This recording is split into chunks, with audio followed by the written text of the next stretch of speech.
ano novo a todos, né? Que nós tenhamos um ano de paz, de luz, de equilíbrio. Né? Vamos orar muito, né? Para que nós tenhamos um ano bom. Bem, pessoal, hoje eu vou fazer o exórdio. E o tema do exórdio está no capítulo 10, que é o ardeiro e a trave no ovo. É um tema bem interessante que está no Evangelho. Eu vou ler um trechozinho assim para a gente fazer comentário. Por que vedes um ardeiro no olho do vosso irmão? Vós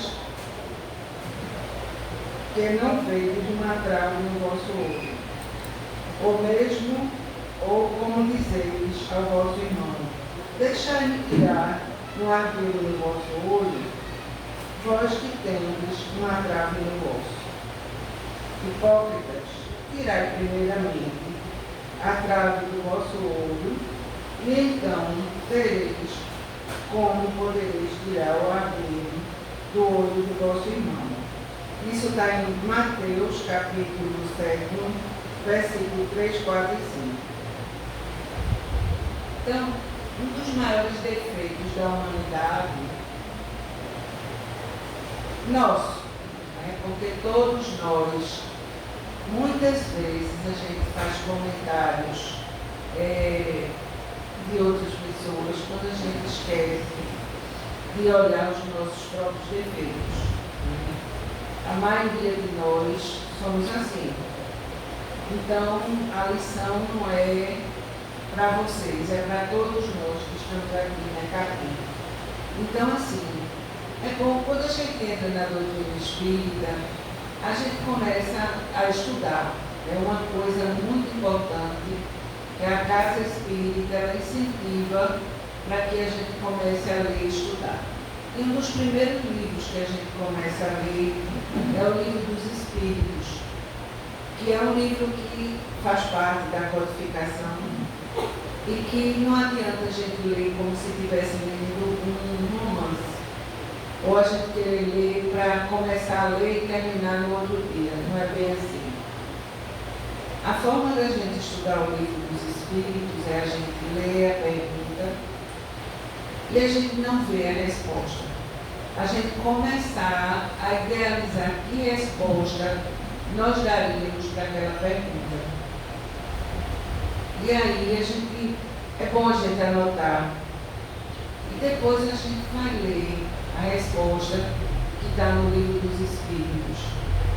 E aí é como a gente vai ver como muitas vezes a gente está enganado. A gente pensa de uma forma e quando a gente vê está tão clara a resposta no Livro dos Espíritos. E essa forma que eu estou dizendo a vocês, que é uma forma da gente estudar, isso eu aprendi quando eu estava fazendo o ESD lá nos anos 90, lá no GEFA. E aí a gente aprendeu dessa forma, que é uma forma da gente aprender e não decorar, é aprender. Então a mesma coisa é o Evangelho. Não adianta a gente também ler o Evangelho para querer acabar no outro dia. Normalmente quando eu vou fazer o Evangelho lá, eu abro aleatoriamente. Por quê? Porque muitas vezes a lição que cai para a gente é a lição que a gente está precisando ouvir naquele dia. Então o Evangelho, toda a codificação, ela está baseada nos ensinamentos de Jesus. E tem exemplo melhor do que esse, do que a gente aprender a não ver o ardeiro no olho dos outros, primeiro a gente tirar a nossa trave. Né? Então como é que a gente vai aprender isso? Estudando. Porque muitas vezes, aí quando a gente entra na casa espírita, a gente começa a se fiscalizar. A gente começa a se auto-censurar em certas coisas. Antigamente, eu estava no trânsito, se alguém me desse um tranca, eu era capaz de sair atrás e querer brigar com a pessoa. Depois que você vai estudando que não se faz isso. Se aquela pessoa às vezes fez isso, às vezes fez por burrice, por distração, pode estar passando por um problema sério. Então a gente aprende que não é a gente querer jogar para o outro a raiva ou o susto que ela nos deu. A gente aprende a dizer: Deus te abençoe, Deus te ilumine, Deus te guie para que você não sofra nenhum acidente. Então veja como muda a nossa atitude. Então a mesma coisa é a doutrina dos Espíritos. Então essa lição, ela vem para quê? Para a gente mesmo. Então na hora que a gente começa a ler o Evangelho, estudar e comentar para nós mesmos, então aquilo é uma lição que ela fica interiorizada dentro de cada um de nós. Então é muito importante que quando a gente leia, não leia com o intuito de ler no decoreba, ou ler por ler, não, mandaram fazer o Evangelho lá, e eu vou ler assim, e acabou. Não, se eu não entendi aquela frase, se eu não entendi aquele conteúdo, eu devo voltar, ler novamente, procurar ver o que foi que eu não entendi, e aí a gente vai internalizando dentro de cada um de nós o ensinamento que está aqui dentro. Então Kardec, ele era um professor, então ele foi muito didático da forma que ele foi explicando para cada um de nós todas as lições, não é? Por que é que ele diz, Jesus, né, quem passa essa lição para a gente, que está em Mateus, dizendo para a gente primeiro olhar para a gente, para poder a gente criticar o próximo. E nós temos uma facilidade muito grande de ver o defeito dos outros e não o nosso. Então, gente, está na hora de a gente começar. Quando a gente vê que uma pessoa tem um defeito, também não custa nada. Se for uma coisa assim, muito complicada, a gente chegar, se a gente tiver intimidade com a pessoa, a gente conversar com a pessoa, não criticando, mas para ajudar, não é? Então, assim, dá uma chamada e diz: olha, fulano, aconteceu isso, você tem esse hábito, o que você acha de você começar a mudar? Mas a gente não fazer por crítica, a gente pode chamar um irmão num cantinho e a gente conversar no intuito de ajudar, porque ajudar a gente pode, é necessário que a gente também possa ajudar alguém. Mas não é a gente criticando e nem fazendo aquela crítica destrutiva. Então é importante porque a gente precisa também até educar nossos filhos, né, cara? Quando a gente tem nossos filhos, se os pais não verem os defeitos que tem nos nossos filhos e na nossa casa, né? A gente não, eu não posso dizer nada, também não é por aí.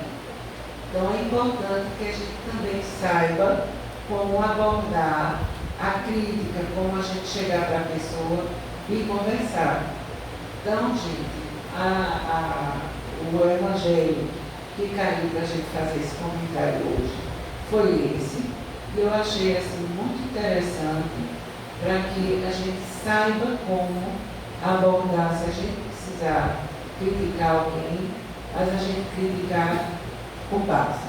E não assim, criticar com intuito de diminuir a pessoa, de agredir ou coisa parecida. Eu fiz até uma pergunta aqui, sexta-feira, sobre o Evangelho no Lar. Que muitas vezes a gente está fazendo o Evangelho no Lar e está a família reunida. E toda a família a gente sabe que cada pessoa tem um determinado problema, um determinado. Aí a pessoa vai abrir o Evangelho, aí quando vai ler o Evangelho, ela diz assim: eita, fulano, mas coube direitinho para você. Vê se não foi para você. Aí já começa a balbúrdia, já começa a confusão. A pessoa já vai ficar irritada, né? E vai dizer: eu vou me levantar. Então, quer dizer, não façam isso. O Evangelho do Lar, ele é para harmonizar o ambiente. É para que nós tenhamos união, paz e equilíbrio, tá bom? Já está no meu horário, vamos fechar nossos olhos. fazer nossa prece para que a nossa irmã Carla possa fazer a sua palestra. Deus, Pai de misericórdia, nós te agradecemos pela oportunidade de estarmos aqui unidos e reunidos em teu nome. Abençoa cada um dos teus filhos que se encontram hoje nesta casa. Que cada um de nós possamos receber o merecimento que nós temos, o que viemos buscar aqui na casa de Manuel Quintana.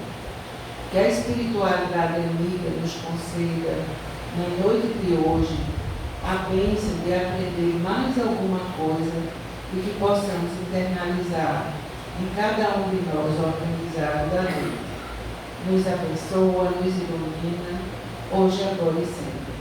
Assim seja.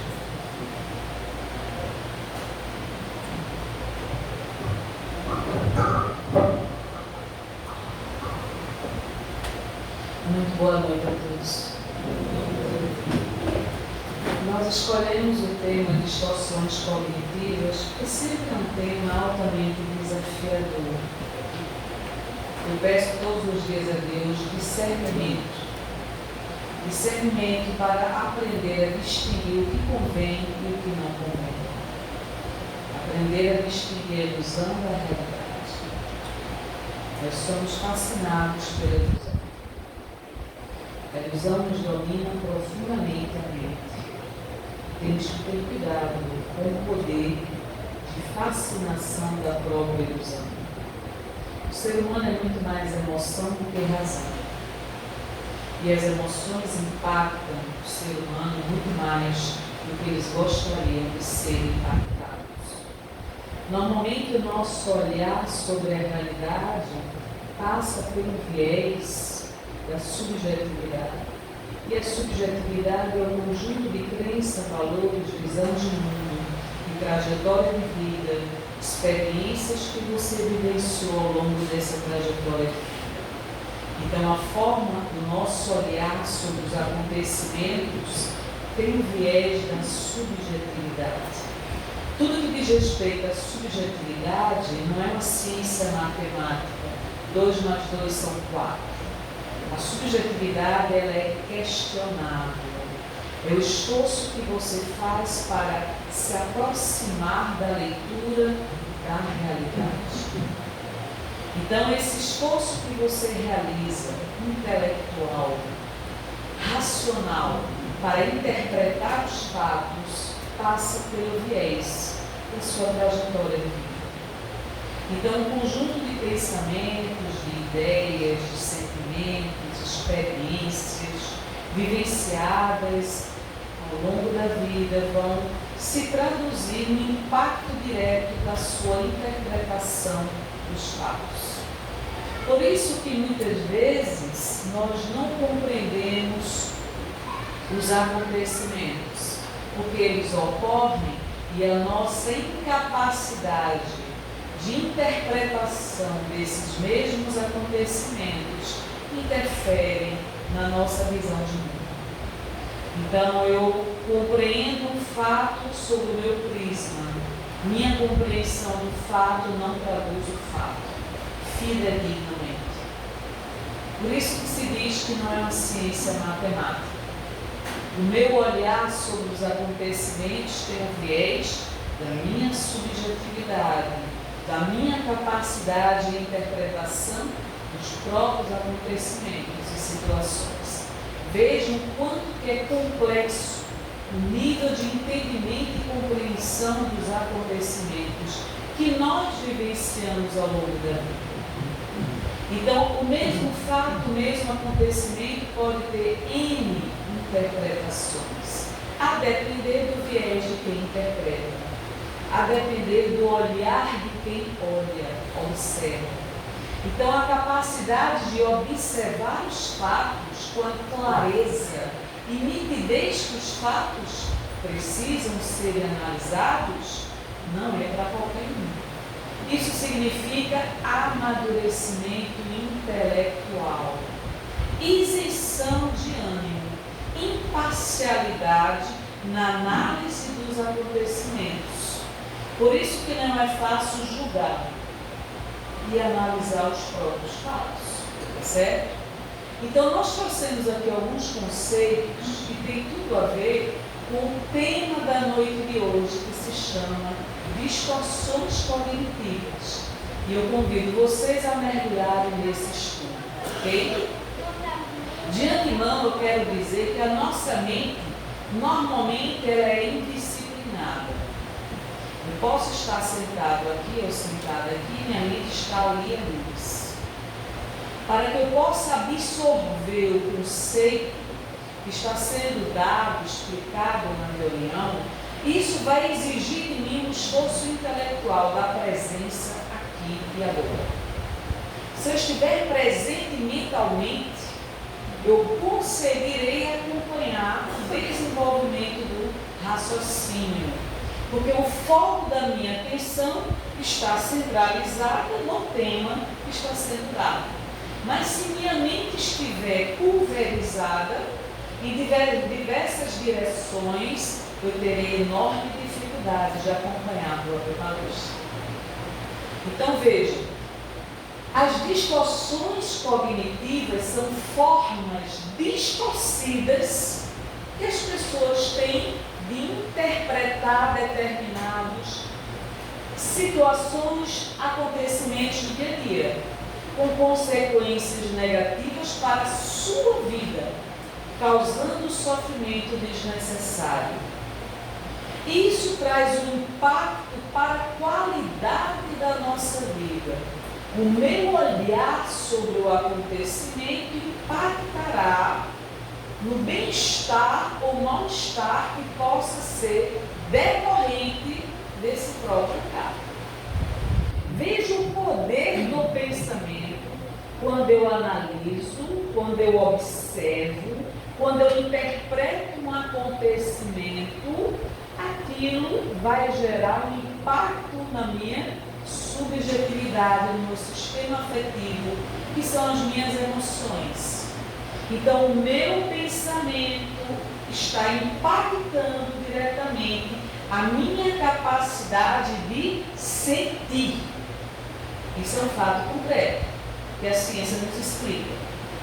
O meu olhar sobre um determinado acontecimento irá se traduzir no impacto emocional na minha qualidade de vida, quer no momento presente, quer no futuro mais próximo.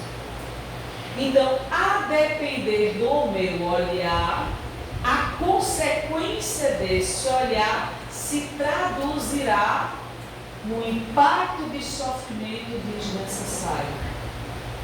Vejam o quanto que a nossa limitação mental nos aprisiona mentalmente.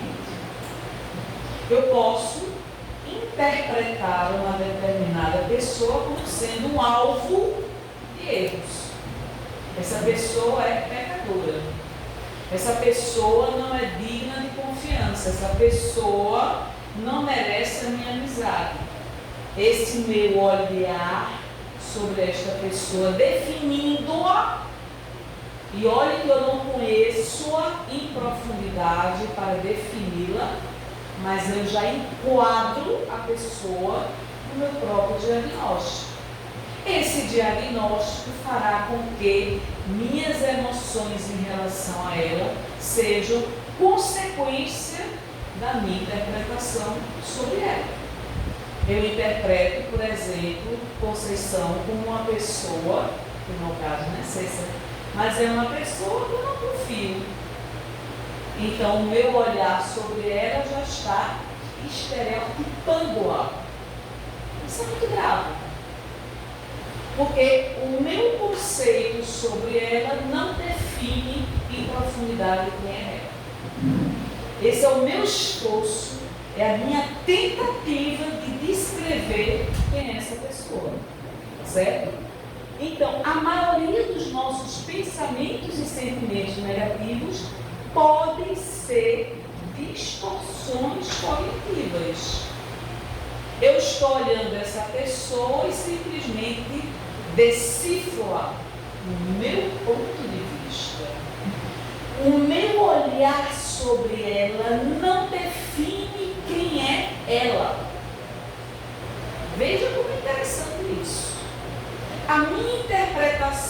sobre alguém ou sobre um fato não define exatamente, claramente, objetivamente essa pessoa ou esse fato. É uma tentativa de interpretação. Ok? Tudo bem até aí? Então, distorções cognitivas podem ser caracterizadas como maneiras que a nossa mente encontra para convencer-nos de que algo nunca está bem. Então, na minha tentativa de interpretar os fatos, eu me convenço da minha própria interpretação desses fatos. Então, há de se perguntar, você tem flexibilidade, maleabilidade para olhar o fato sob um outro prisma ou não? A minha rigidez intelectual fará com que sempre a minha interpretação seja correta, mesmo que ela não seja correta. Porque isso é rigidez intelectual.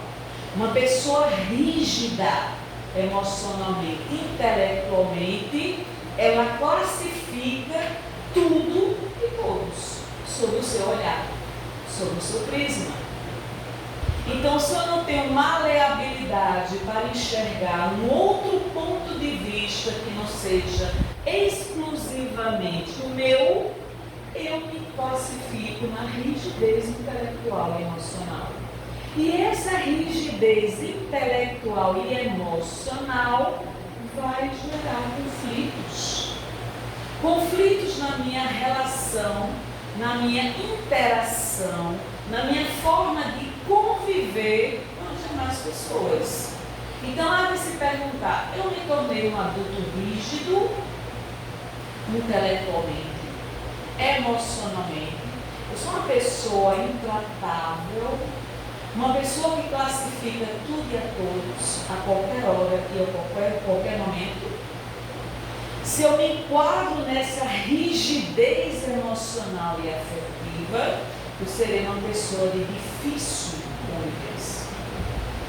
E essa rigidez me levará a sofrimentos nas relações interpessoais e interprofissionais. Então, essas distorções fazem com que, muitas vezes, nós utilizemos nossos pensamentos para reforçar algum acontecimento ou emoção. Então, eu interpreto este fato, este acontecimento ou esta situação para justificar a minha própria interpretação. Então, pode ser considerado uma distorção cognitiva. Tudo que nós fazemos é processado pelo nosso cérebro. Eu posso ter um olhar rígido sobre as pessoas. Eu posso ter me tornado uma pessoa intolerante, de difícil trato. Por quê? Porque eu não olho com um olhar humanizado, um olhar de compaixão, um olhar de inclusão das demais pessoas. O meu olhar de difícil interpretação é um olhar excludente. Eu excluo ao invés de incluir. Vejam o quanto que nós nos revelamos na forma de agir nas relações interpessoais. Se eu sou uma pessoa feita a excluir, meu limite de suportabilidade ao erro é zero. Fale uma vez comigo que eu excluo você definitivamente da minha convivência. Quantas pessoas nós não conhecemos assim? E será que nós somos assim também?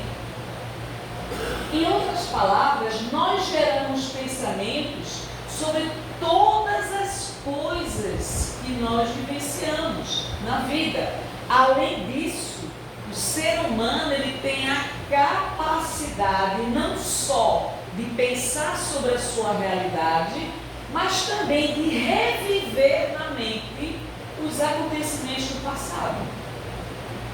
Então, o meu olhar sobre os acontecimentos presentes ou passados não se traduz fidedignamente ao próprio acontecimento ou os acontecimentos, a depender do olhar que eu direciono sobre esses fatos, essas situações. Eu olho para uma pessoa de 20 anos atrás da mesma forma que ela era há 20 anos atrás, e não como ela é hoje, na atualidade. Então eu traduzo o passado, trazendo para o presente, enquadrando este presente sob o meu olhar. Isso é muito complexo. Vejam que o ressentimento não tem uma causa lógica. Eu estou ressentida por um fato que aconteceu há 10 anos atrás e que eu insisto em torná-lo presente na atualidade. Isso aconteceu há 10 anos atrás. As pessoas mudam ao longo do tempo, mas eu não consigo enxergá-las na mudança. O processo obsessivo se dá porque, através da lembrança do passado, nos casos de vingança, o espírito me enxerga como eu era, não como sou atualmente. Ele não consegue traduzir uma flexibilidade na forma de me analisar. Ele me enxerga como eu fui na reencarnação anterior, não como sou no presente atual. Então vejo, muitas pessoas têm uma visão negativa de si e dos contextos que ela vivencia. Qual é a história que eu conto da minha história?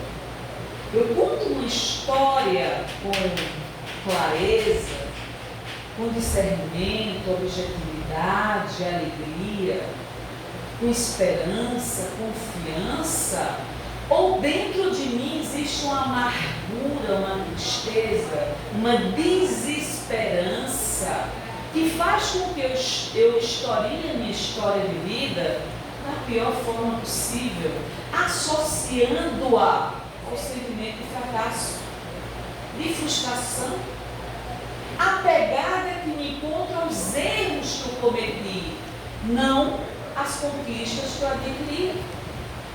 Quanto mais nós estivermos atrelados aos erros, menor possibilidade nós teremos de cometer acertos.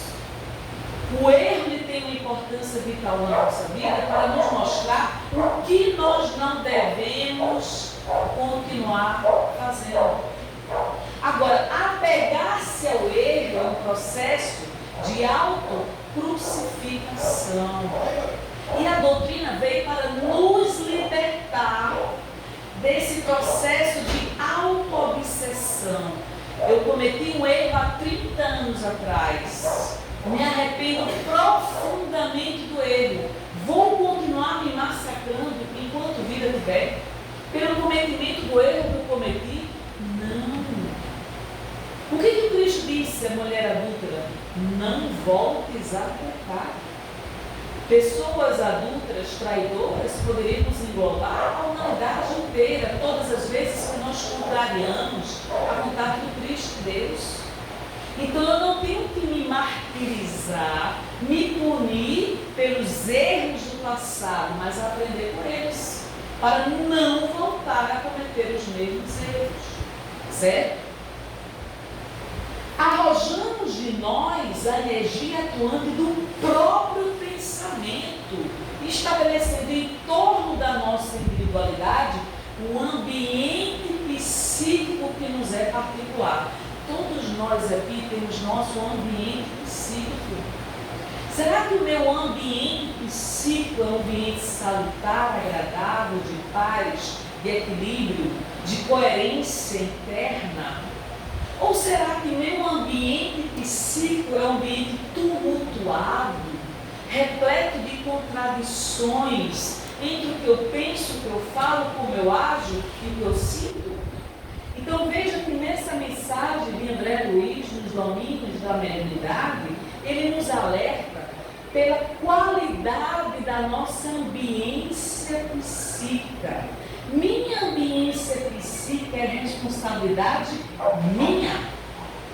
Se eu estou desalinhada psiquicamente, desatrelada da minha essência espiritual, eu estou gerando perturbações mentais, fluídicas e espirituais completamente desagradáveis. E eu preciso voltar para o eixo. Então eu estou fora do eixo, eu preciso me alinhar fluidicamente e emocionalmente falando, para que eu possa usufruir da minha capacidade de gerar o bem-estar na minha própria vida. Nós geramos o bem-estar ou uma situação extremamente desagradável, fluidicamente falando. O médium ele tem condições de captar a ambiência espiritual do outro, mesmo que ele não queira. Isso não é fácil, não é, Dinei? Não é fácil, porque nós entramos em contato com a qualidade dos fluidos que a outra pessoa emite, independentemente dela dizer se está ou não em quadro de perturbação espiritual. Ok? Então, o pensamento exterioriza-se e projeta-se formando imagens e sugestões que arremessa sobre os objetivos a que se propõe atingir. Você tem alguma fixação mental? Você está projetando suas energias mentais para atingir A, B, C ou D? Para afetar emocionalmente, fluidicamente a outra pessoa? Não faça isso. Que não haja essa intenção exclusiva de você prejudicar uma outra pessoa. Porque existe o processo obsessivo de pessoa para pessoa, né? Então, quem nos fala isso aqui é o autor André Luiz nos Domínios da Mediunidade. O pensamento, força viva, cuja velocidade supera a da luz, emitido por nós, volta inevitavelmente a nós mesmos. Então, o que eu projeto mentalmente para as pessoas, eu estou arremessando esse pensamento com essa energia mental peculiar qualidade do pensamento que eu emito, e isso volta para mim. Ou seja, cuidado com o que você pensa, porque a depender do que você pensa, você pode estar vivendo uma prisão mental. Então, volta inevitavelmente a nós mesmos, compelindo-nos a viver de maneira espontânea em sua onda de formas criadoras. Onda de formas criadoras. É o que se chama formas de pensamento. A depender da qualidade do meu pensamento, eu estou construindo materialização mental que se torna visível para os espíritos, porque o meu pensamento se materializa e eles conseguem visualizar o teor ou significado da qualidade do pensamento que eu estou emitindo. De maneira espontânea, onde fixando-nos no espírito quando alimentadas pelo combustível do nosso desejo ou de nossa atenção. Outro livro magnífico de André Luiz, autor espiritual, obra psicografada por Chico Xavier. Essa mensagem está nos dizendo que a nossa energia mental, ela é arremessada em torno do foco dos nossos pensamentos, materializando-se através da forma de pensamento, e esse tipo de pensamento retorna para nós mesmos. Olha aí a gravidade do que nós pensamos. Um dos dramas do espírito encarnado ou desencarnado reside na fixação mental, que é o estado em que a criatura nada mais ouve, nada mais vê, nada mais sente além da esfera desvairada de si mesmo. Fixação mental é quando o pensamento se torna cíclico e você começa a mentalizar os mesmos pensamentos em torno de alguém, de fatos e situações que você esteja vivenciando. Veja, isso é classificado como dramas do espírito, ou espírito encarnado ou espírito desencarnado. Livro Os Domínios da Mediunidade, capítulo 25, ainda do mesmo autor. Os maus pensamentos corrompem os fluidos espirituais, como miasmas deletérios corrompem o ar respirável. Essa ambiência espiritual que nós formamos pela emissão dos nossos pensamentos, emoções, sentimentos, podem ser corrompidos pela qualidade desses mesmos pensamentos e emoções. Então, Allan Kardec, na Gênese, capítulo 14, item 16, ele nos fala que esses maus pensamentos corrompem os fluidos espirituais. Então, nós nos sentimos numa ambiência desagradável quando nós entramos em contato com pessoas que estão com maus pensamentos, com seus fluidos espirituais corrompidos pela inveja, pela maledicência, pelo ressentimento, pelo ódio, pela vingança, pelo desejo de prejudicar a outra pessoa. Então, esses maus pensamentos corrompem os nossos fluidos espirituais. O nosso perispírito, o que é o perispírito? É o elo de intermediação entre o corpo material e o espírito. É o nosso corpo semimaterial. Então, nós temos o poder de corromper os fluidos perispirituais do nosso perispírito. Cuidado com o que você pensa. A depender do que você pensa, você afetará a sua saúde espiritual e perispiritual, desenvolvendo o adoecimento orgânico pela insuportabilidade do corpo de aguentar a qualidade das emanações fluídicas que você emite diariamente, assiduamente. Então veja, o nosso corpo material não suporta a carga emocional das nossas emoções doentias. Cuide da sua mente como você toma banho todos os dias. Faça asepsia mental. Veja, nós não deveríamos malbaratar nossas energias psíquicas. Nossa energia mental não é infinita. Nossa energia mental é finita. Quando eu malbarato, quando eu desperdiço essas energias mentais, eu entro num processo de ostracismo, de procrastinação, de exaustão mental, espiritual e perispiritual, que vai afetar internamente o funcionamento dos meus órgãos. Alguém merece isso? Ninguém. Alguém merece mentalizar tristeza todos os dias? Não. Diga lá. Porque a gente demais, poder de empresa, quando a gente está fazendo certas coisas, praticamente sempre funcionada para a gente, e às vezes incomoda, para a gente não ser incomodado.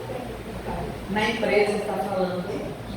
Veja, nós convivemos com uma heterogeneidade evolutiva dos seres. Nós convivemos com pessoas mais esclarecidas intelectualmente e espiritualmente falando. Nós convivemos com pessoas invejosas, competitivas, que não aceitam o brilho e a competência do outro e nós temos que aprender a conviver com essa heterogeneidade. Eu não posso permitir que o desequilíbrio do outro me afete, ao ponto de se transformar num processo de fixação mental.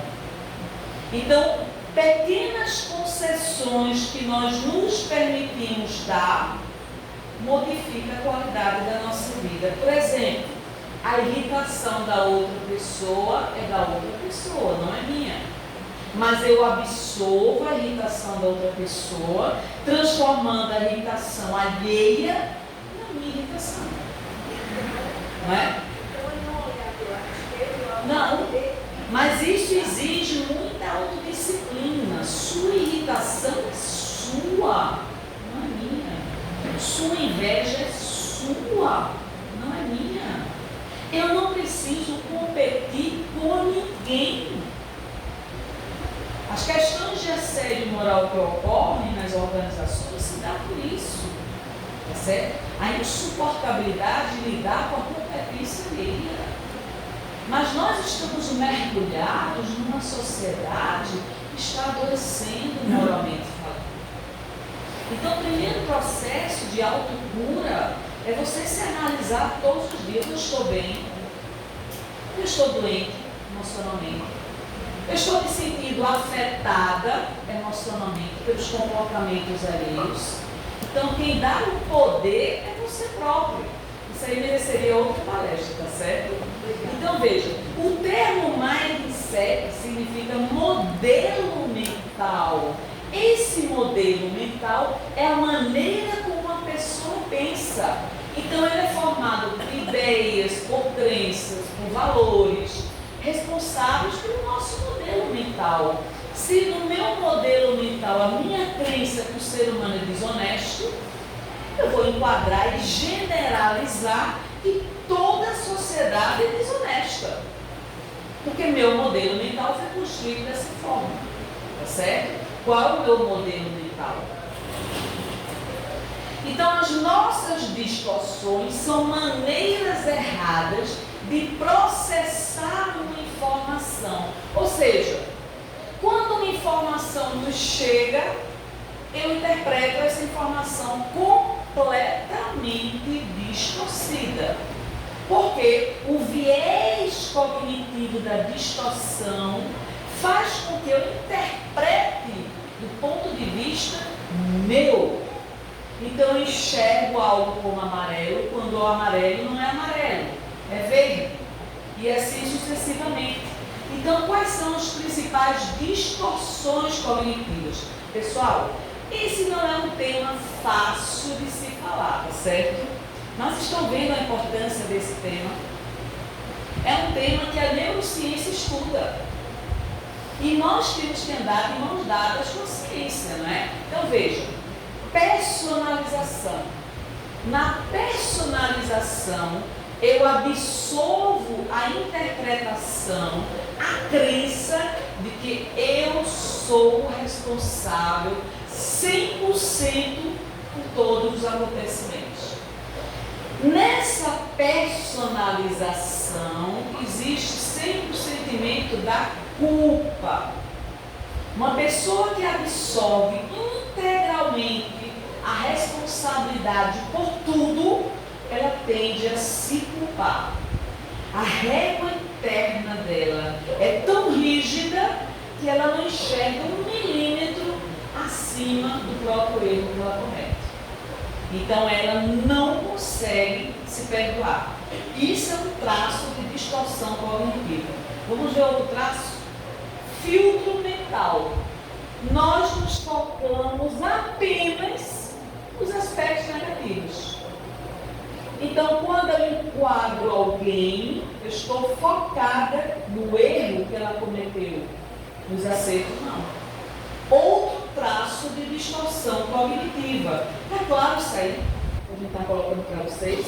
Então, o negativo ele é filtrado e absorvido. Eu não enxergo 1 milímetro além do erro que a pessoa cometeu. A pessoa pode ter cometido 99% de acerto, eu estou em 1% do erro que ela cometeu. E defino ela como 100% errada. Veja, distorção cognitiva, ok? Então, eu não enxergo a positividade da pessoa. Outro traço de distorção cognitiva se chama maximização e minimização. Essa distorção, eu maximizo os meus erros e acertos dos outros e minimizo os meus acertos.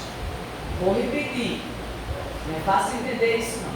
Eu estou maximizando os meus erros e estou tendo um olhar de acertos sobre os outros, mas os meus acertos não.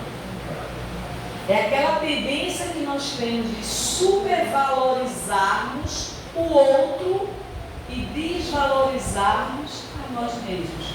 Outro traço de distorção cognitiva. Pensamento dicotômico. Então, pensamento dicotômico é aquele em que eu sou rígida, inflexível, 2 mais 2 são 4, preto é preto, branco é branco, não existe uma intermediação. Então, nesse pensamento dicotômico, meu nível de rigidez faz com que eu possa ser analisada do ponto de vista da distorção cognitiva. Ok? Até aí tudo bem? Eu acho esse tema muito bom, viu? Porque em algum momento a gente pode se enquadrar nisso, não? Catastrofização é quando nós estamos apegados a um futuro que talvez nunca aconteça. E minha visão sobre este futuro é absolutamente negativa e catastrófica. Veja, o cérebro ele não distingue fruto do pensamento e a realidade concreta. A partir do momento que minha visão sobre os fatos é catastrófica, eu estou agora num extremismo da minha capacidade de interpretação. É a mesma coisa que nós dizemos, se uma pessoa é desonesta, 100% das pessoas são desonestas. Então veja que nessa catastrofização, eu estou num cenário mental que talvez não venha a acontecer, mas para mim já é realidade. Isso gera muito sofrimento, não? Outro cenário da distorção cognitiva é a generalização que nós mencionamos. Nessa generalização, eu não observo um caso por vez. Eu não observo as características individuais de cada pessoa, os acontecimentos individualizados. Eu generalizo. Todo mundo é desonesto, todo mundo não é confiável, a humanidade está perdida. E nesse cenário mental, isso é uma visão de mundo que interfere diretamente na minha forma de me relacionar com as demais pessoas. É a generalização. No raciocínio emocional, nós partimos da suposição do que nós achamos sobre os fatos e acontecimentos. Veja, essa suposição não tem uma base lógica, teórica, conceitual que seja referendada. É a minha suposição. Mas a minha suposição se transforma numa verdade inquestionável. Isso é uma crença limitante. A crença limitante é uma verdade inquestionável que você absorveu ao longo do tempo. Jamais serei feliz. Crença limitante. Sou incompetente. Crença limitante. Você não nasceu com essa crença. Você absorveu essa crença ao longo da sua vida. E isso se torna uma verdade inquestionável para você. E ai daquele ou daquela que questione, porque você é capaz de se voltar contra ela. Ok? Nesse raciocínio emocional, nós acreditamos no que nós sentimos e como nós interpretamos os fatos. E isso se traduz em verdade inquestionável para nós mesmos. Outra distorção cognitiva são afirmações como você deveria fazer isso. Você tem que fazer isso. Você deveria fazer isso. Você deveria ser isso. Então, na minha interpretação, eu sinalizo o comportamento ideal da outra pessoa do meu ponto de vista. O que não traduz a idealização comportamental do outro. É apenas o seu ponto de vista. Né? Então, são crenças rígidas, inflexíveis, de como nós, ou todos nós, deveríamos ser. Então, eu diagnostico, eu sinalizo o que você tem que fazer, eu sou intolerante, inflexível, minha régua é rígida, e ai de você se sair 1 milímetro desse ideal que eu construí sobre quem você deveria ser e quem você não é, certo? Então, essas exigências concentradas em nós mesmos favorecem a autocrítica, enquanto que as dirigidas aos outros favorecem, olha aí o detalhe, a raiva, a ira, a agressividade, o preconceito formulado sobre quem é o outro. Nós temos o respeito sobre a liberdade do outro ser quem ele quer ser. Nós respeitamos cada pessoa como ela é. Eu não posso chegar para uma pessoa e obrigar esta pessoa a ser quem ela não quer ser. Mas eu não aceito ela como ela é. O problema não é ela, sou eu. Eu que não tenho flexibilidade para aceitá-la como ela é. Então, essa régua rígida de quem você deveria ser e você não é, me gera uma insuportabilidade na convivência diária. Eu não aceito quem você é.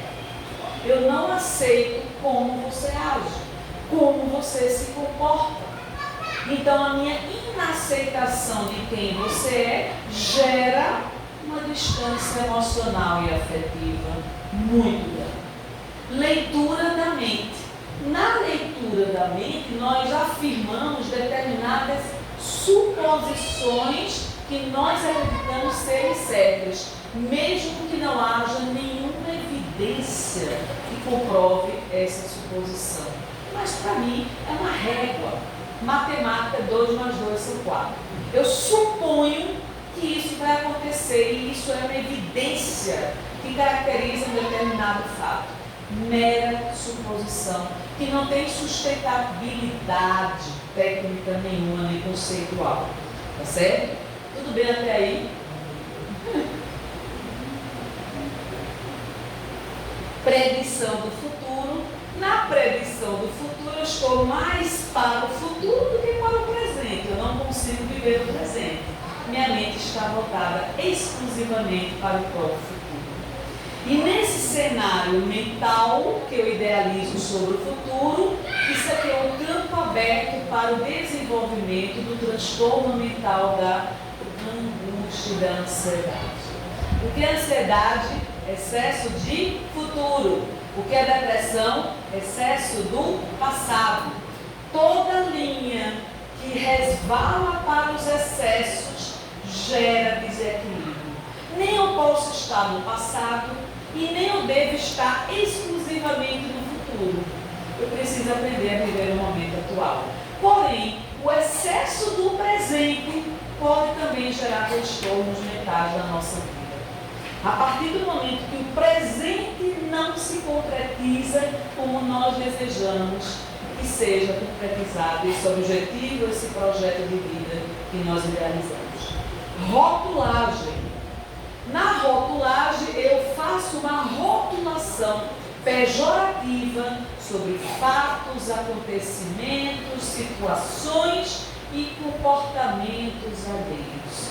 Então eu rotulo as pessoas e eu acredito na rotulação que eu elaboro psiquicamente sobre quem é o outro. Eu acredito na minha própria verdade. Embora a minha verdade não tenha sustentação nenhuma, não traduz quem o outro é, mas eu acredito na minha interpretação sobre quem a outra pessoa é. Rotulação é um traço de distorção cognitiva. Veja, quantas vezes nós, por um erro, nós dizemos assim: eu sou inútil, errei, sou inútil, sou incompetente, não tenho competência, eu não tenho esse pensamento mais flexível, cometi um erro, mas não vou repetir esse erro. É aquela história da cozinheira que fez um bolo, 9 pessoas elogiarem, uma criticou. O olhar da cozinheira vai para quem? Para a crítica e não para o elogio. E por que nós temos o cérebro voltado para a crítica e não mais para o elogio? Porque a função do cérebro é manter a nossa sobrevivência. Tudo que possa nos afetar a qualidade da sobrevivência nossa, ele registra com muita intensidade.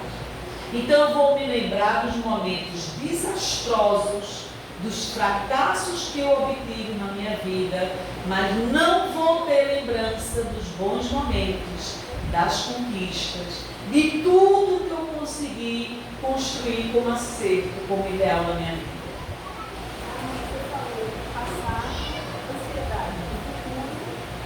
Futuro passado é depressão, futuro é ansiedade, tá certo? Então veja, cuidado com isso. Nós temos que ter um olhar de compaixão para nós mesmos. Eu não só cometo erros, eu cometo acertos também. Será que eu só tenho erros na minha vida? Será que nós só temos erros na nossa vida? Claro que não. Se olhe amorosamente. Tenha um olhar de inclusão sobre você. Não se odeie. Não se maltrate. Não se machuque. Não seja um traço de personalidade considerado como perfeccionista. O perfeccionista, ele não aceita errar. Ele não aceita fazer algo que não seja excelente. Ele não aceita. A estrutura emocional dele é toda voltada para a excelência. Então ele é rígido com ele próprio. E é tão rígido que quando comete um erro, ele se crucifica pelo resto da vida. Então nós temos que observar os traços da nossa personalidade. Na próxima segunda, eu convido vocês, eu já falei até com o Henrique sobre isso, então a gente vai dar um curso aqui na próxima segunda sobre os traços de personalidade. Mas vai ficar registrado. Veja, é muito importante o autoconhecimento sobre quem sou eu. Quais são as características da minha personalidade.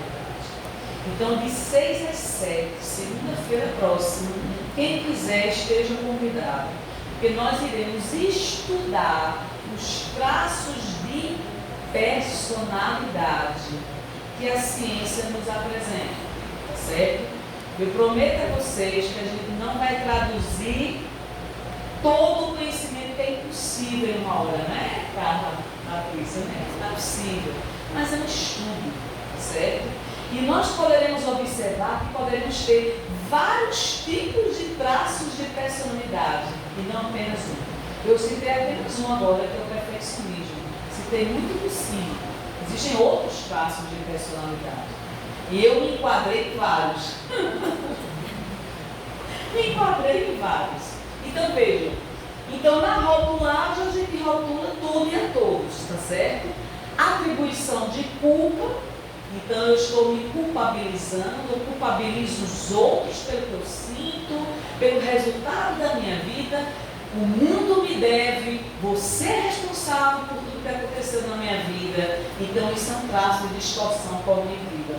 E comparações injustas também. Estou sempre me comparando às demais pessoas. Não aceito ser comparada por menos. Tenho que estar sempre por cima. Tudo isso é traço de distorção cognitiva que a gente vai retomar esse assunto na próxima segunda-feira, ok? Eu sei que a hora já é chegada, não é possível falar mais. Veja, esse tema é um tema muito profundo, mas muito interessante. Porque como a gente se enxerga em vários momentos da nossa vida com essa régua interna rígida que nós temos. Então brilhe a vossa luz, que vocês tenham um ano novo, repleto de novas descobertas, novos aprendizados, autoconhecimento mais aprofundado. E o convite do Cristo é: nos amemos uns aos outros, nos suportemos uns aos outros. Conhecereis meus discípulos por muito se amarem. Então, para que eu possa amar muito o meu próximo, eu tenho que incluí-lo na minha vida afetiva. Se eu excluo, não é amor, é exclusão. Que 2023 seja um ano de inclusão e não de exclusão, porque de exclusão afetiva o mundo está cheio, não é? De crítica o mundo está cheio. Agora vamos estender as mãos, vamos dar as mãos. Eu errei, você errou, nós erramos. Vamos dar as mãos. Vamos ser mais tolerantes uns com os outros. No final das contas, o que nós mais precisamos, eu vou dizer a vocês, é de afeto, compaixão, misericórdia. Ninguém aqui é anjo. O exemplo é só o Cristo Deus. Nós somos seres humanos falíveis, sujeitos a erros diariamente, oscilações emocionais o tempo todo. Então, brilha a vossa luz, são palavras poderosíssimas de Cristo. Quanto mais eu me compreendo, melhor me gerencio, melhor me administro, porque eu estou entrando em contato com o meu lado sombra. Esse lado que não é perfectível, esse lado que não é admirável, esse lado que é indesejável, que todos nós temos. Todos nós temos características a serem transformadas e temos virtudes conquistadas pelo esforço próprio. Então brilha a nossa luz e da paz.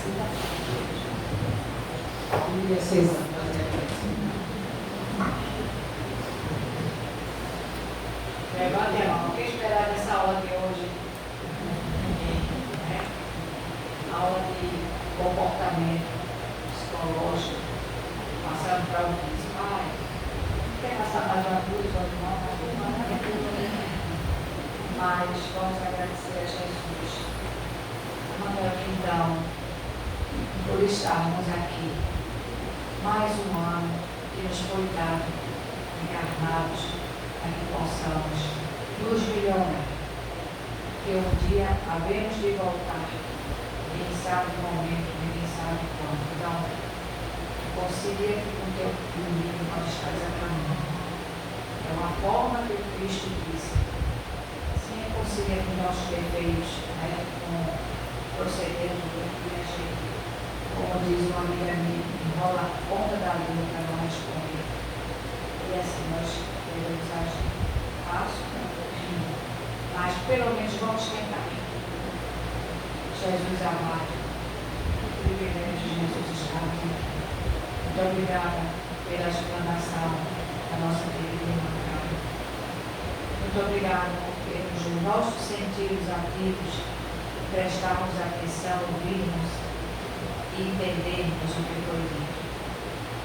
Protege-nos durante esse ano de todos os males, de todas as formas, para que possamos ter essa iniciativa própria de nos melhorarmos e ajudar o próximo, em nome de nosso Senhor Jesus Cristo. Que assim seja. Em nome de Deus, em nome da espiritualidade amiga, nós pedimos permissão para encerrar a primeira parte dos trabalhos da noite de hoje, desejando a todos muita paz, progresso espiritual e que brilhe a vossa luz.